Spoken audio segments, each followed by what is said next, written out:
Hello friends, this is Varsha. Welcome back to Varsha's academy.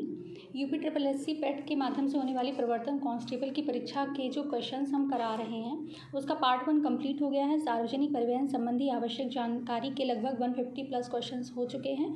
आज से part 2 start होगा जिसका नाम है पर्यावरण के अनुकूल आधुनिक सड़क परिवहन के साधन उत्तर प्रदेश राज्य के परिप्रेक्ष्य में। ठीक है, तो इसके भी लगभग 150 प्लस क्वेश्चन होंगे। 3 दिनों में आपके ये सभी क्वेश्चन यानी कि इस वाले पार्ट के आपके कंप्लीट करा दिए जाएंगे।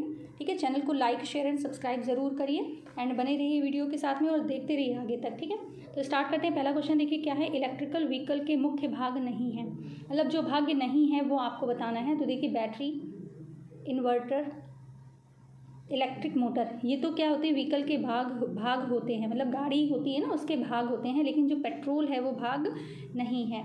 ठीक है, नंबर 2 है इलेक्ट्रिक वाहनों में मोटर कितने फेज का होता है। तो इसका मतलब इसका आंसर है 3 फेज में होता है।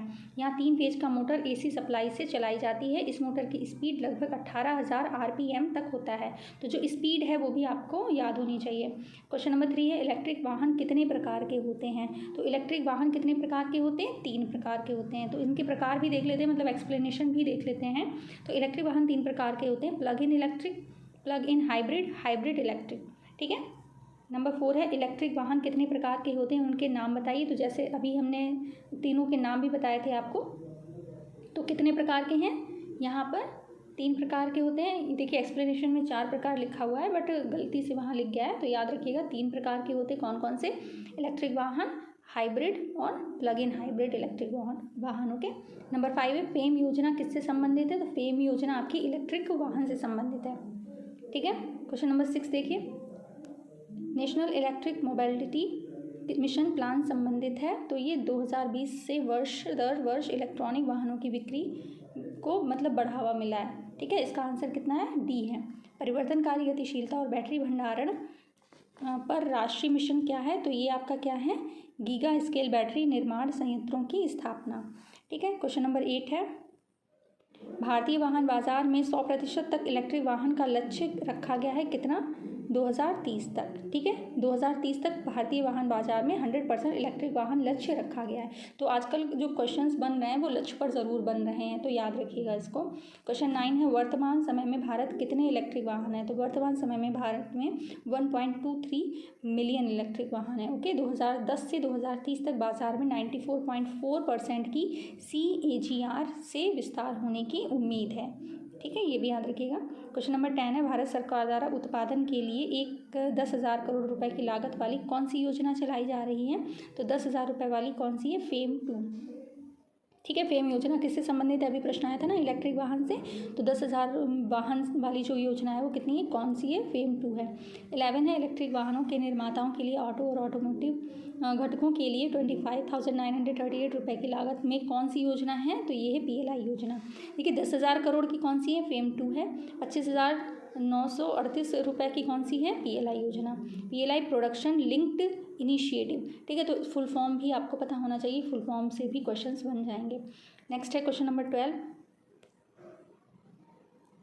सरकार द्वारा वाहन स्क्रैपिंग नीति की घोषणा कब की गई है। तो ये घोषणा की गई है 2021 मार्च में। ठीक है, इसके तहत क्या है, 51 लाख हल्के मोटर वाहन शामिल होने की उम्मीद है। नेक्स्ट है वायु प्रदूषण पर अंकुश लगाने के लिए सरकार की कौन कौन सी योजनाएं प्रभावी हैं। तो यहाँ पर देखिए आपकी गो इलेक्ट्रिक अभियान, ये है। फेम इंडिया स्कीम फेज़ 2, ये भी है, जस्ट अभी हम लोगों ने पढ़ा। नेक्स्ट है राष्ट्रीय इलेक्ट्रिक मोबिलिटी, ये भी अभी हमने पढ़ा था। ठीक है, 4 और 5 इसमें नहीं है, तो यानी कि आपका आंसर क्या बनता है, 1, 2 एंड 3 है। ठीक है, ये गुजरात वाली ये सब नहीं है, आपकी 3 योजनाएं याद रखिएगा।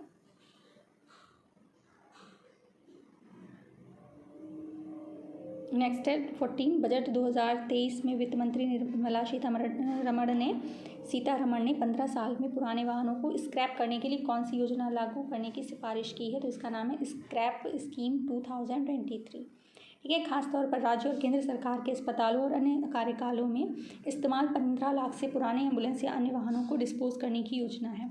15 नंबर है व्हीकल स्क्रैप पॉलिसी 2023 क्या है। तो ये है 15 साल से अधिक पुराने वाहनों पर प्रतिबंध। जितने भी 15 साल से पहले के पुराने वाहन हैं उन पर क्या है, प्रतिबंध लगा दिया गया है। ठीक है, याद रखिएगा। 16 क्वेश्चन है व्यक्तिगत वाहन खरीदारों द्वारा कितने ई बस क्रय पर सब्सिडी सरकार द्वारा प्रदान की जाती है? तो यहाँ पर है 5 ई बस। ओके, व्यक्तिगत वाहन खरीदारों द्वारा 5 ई बस क्रय करने पर सरकार द्वारा सब्सिडी प्रदान की जाती है। 17 है, एग्रीगेट्स क्रेताओं को सरकार द्वारा कितने ई टू व्हीलर पर सब्सिडी प्रदान की जाती है? तो ये 10। ठीक है, 10 टू व्हीलर पर सब्सिडी प्रदान की जाती है। नेक्स्ट क्वेश्चन है, उत्तर प्रदेश इलेक्ट्रिक वाहन विनिर्माण एवं गतिशीलता नीति 2022 के अंतर्गत इलेक्ट्रिक वाहनों के क्रेताओं द्वारा बिना बैटरी के वाहन क्रय करने पर अनुन्वय क्रय सब्सिडी का कितना प्रतिशत प्रदान किया जाएगा? तो ये किया जाएगा 50%।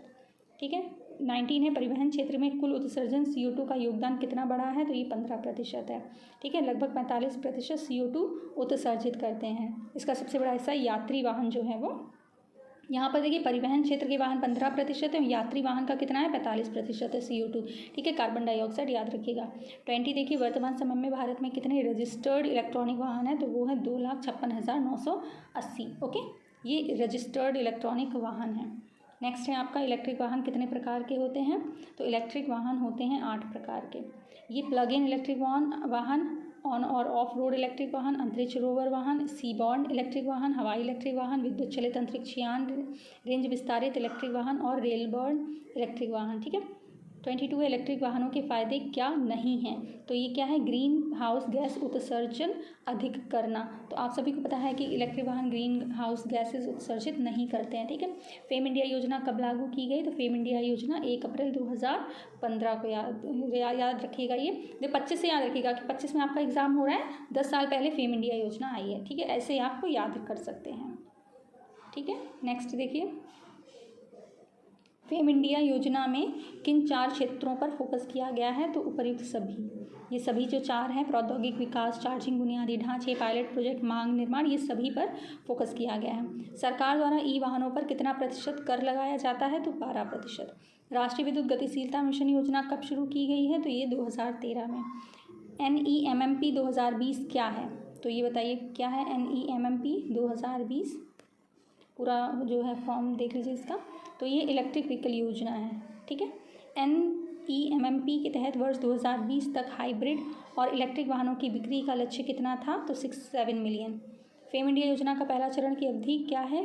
इसकी जो पहला चरण है वो 1 अप्रैल 2015 से 31 मार्च 2019 तक है। ठीक है, ये पहला चरण है। फेम इंडिया इंपॉर्टेंट है, याद रखिएगा। फेम इंडिया योजना का फेम इंडिया योजना के द्वितीय चरण का जो योजना का काम है वो अप्रैल 31 मार्च और 2022 तक, ये दूसरा चरण है। ठीक है, इस योजना का 31 मार्च 2024 तक बढ़ाने का निर्णय लिया गया है। नेक्स्ट है, फेम इंडिया योजना के संदर्भ में क्या सत्य है? तो उपर्युक्त सभी। इस योजना का उद्देश्य इलेक्ट्रिक वाहन निर्माताओं को इलेक्ट्रिक वाहन बनाने के लिए प्रोत्साहित करना। इसका लक्ष्य वायु प्रदूषण के स्तर को कम करना है। वर्ष 2030 तक कुल परिवहन के 30% को इलेक्ट्रिक वाहनों में परिवर्तित करना है। ठीक है, ये तीनों ही है। फेम इंडिया इंपॉर्टेंट है, इसको आप अच्छे से समझ लीजिएगा। फेम इंडिया योजना के प्रथम चरण के दौरान कितने चार्जिंग स्टेशन स्थापित किए गए थे? तो 427 किए गए थे। फेम इंडिया योजना के द्वितीय चरण में कितनी बजटीय समर्थन मिला है? तो ये कितना है? 10,000 करोड़ रुपए है। इलेक्ट्रिक वाहन के क्षेत्र में कितना प्रतिशत FDI की अनुमति है? तो 100% FDI। ठीक है, इलेक्ट्रिक वाहन के लिए। नेक्स्ट क्वेश्चन देख लेते हैं 35। फेम इंडिया के तहत किस प्रकार के वाहन शामिल हैं? तो हाइब्रिड वाहन और केवल इलेक्ट्रिक वाहन। ठीक है, ये अभी हम लोगों ने पढ़ा था ना, कितने तरह के वाहन होते हैं इसमें टोटल, वही यहाँ पर ये प्रश्न बन गया है। फेम इंडिया योजना किस मंत्रालय की योजना है? मंत्रालय याद रखिएगा, भारी उद्योग एवं सार्वजनिक उद्यम मंत्रालय।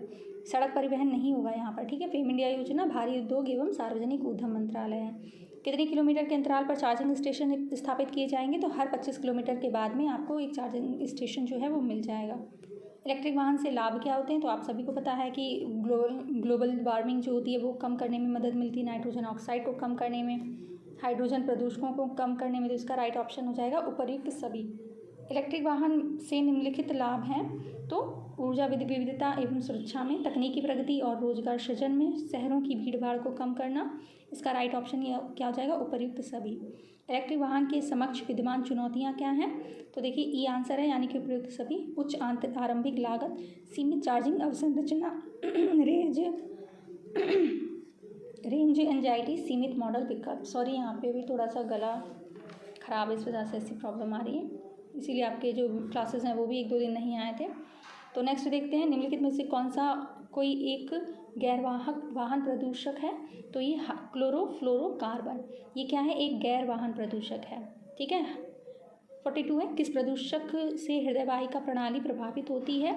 तो ये कार्बन मोनोऑक्साइड से जो आपकी जो हार्ट बीट होती है वो प्रभावित होती है। 43, पेट्रोल डीजल आदि के दहन मूल स्रोत क्या है? तो वायु प्रदूषण का। पेट्रोल डीजल आदि के दहन मूल स्रोत है वायु, याद रखिएगा यहाँ पे जल, भू और ध्वनि नहीं है, वायु। ठीक है, 43 आपका हो गया। नेक्स्ट है 44, सामान्य स्थितियों में वातावरण में प्रदूषण उत्पन्न करने वाली गैस है, तो कौन सी गैस है? Carbon monoxide. ठीक है। नेक्स्ट है, वाहनों में पेट्रोल के जलने से निम्न धातु वायु को प्रदूषित करती है, तो ये लेड। ठीक है। 46 है, निम्नलिखित वायु प्रदूषकों में से कौन रक्त धारा को दुष्प्रभावित कर मौत उत्पन्न कर सकता है? तो ये आपका है कार्बन मोनोऑक्साइड। ये काफ़ी मतलब हार्ड गैस होती है, याद रखिएगा, इससे काफ़ी नुकसान होता है। नेक्स्ट है, निम्नलिखित में से कौन वायु प्रदूषक सर्वाधिक हानिकारक है? तो कार्बन मोनोऑक्साइड सबसे ज़्यादा हानिकारक है। सीएनजी का मुख्य घटक क्या है? तो CH4, यानी कि इसको मीथेन बोलते हैं, याद रखिएगा। ज़रूरी नहीं CH4 लिखकर आ जाएगा, मीथेन लिखकर भी आ सकता है। निम्नलिखित में से कौन सा एक द्वितीयक प्रदूषक नहीं है? तो सल्फर डाइऑक्साइड जो है वो द्वितीयक प्रदूषक नहीं है। ठीक है। नेक्स्ट है 50 क्वेश्चन, 50 नंबर, वर्ष 2022 में दुनिया को प्रदूषित देशों में भारत का कौन सा स्थान है? तो 8वां स्थान है। IQ ईयर की वर्ल्ड एयर क्वालिटी रिपोर्ट के अनुसार वर्ष 2022 में ऊपर के 20 प्रदूषित शहरों में से कितने शहर भारत में शामिल हैं? तो 14 शहर। ठीक है। विश्व की प्रदूषित राजधानियों में भारत की राजधानी दिल्ली किस स्थान पर है? तो 2nd स्थान पर है। ठीक है। तो ये वर्ल्ड में बता रहे हैं, वर्ल्ड में सबसे ज़्यादा पॉल्यूटेड आपकी 2nd नंबर पर भारत की राजधानी दिल्ली है। तो यहाँ पर आपके 52 क्वेश्चंस आज कराए गए हैं। आगे के 2 क्लासेस में आपका ये वाला टॉपिक पूरे जो क्वेश्चंस हैं 150+ वो करा दिए जाएंगे। ठीक है। चैनल को ज़्यादा से ज़्यादा शेयर करिए, एंड अगर आपको इसकी PDF चाहिए तो प्लीज़ कमेंट बॉक्स में कमेंट ज़रूर करिएगा, एंड चैनल को शेयर बहुत करिए। Thank you so much for watching.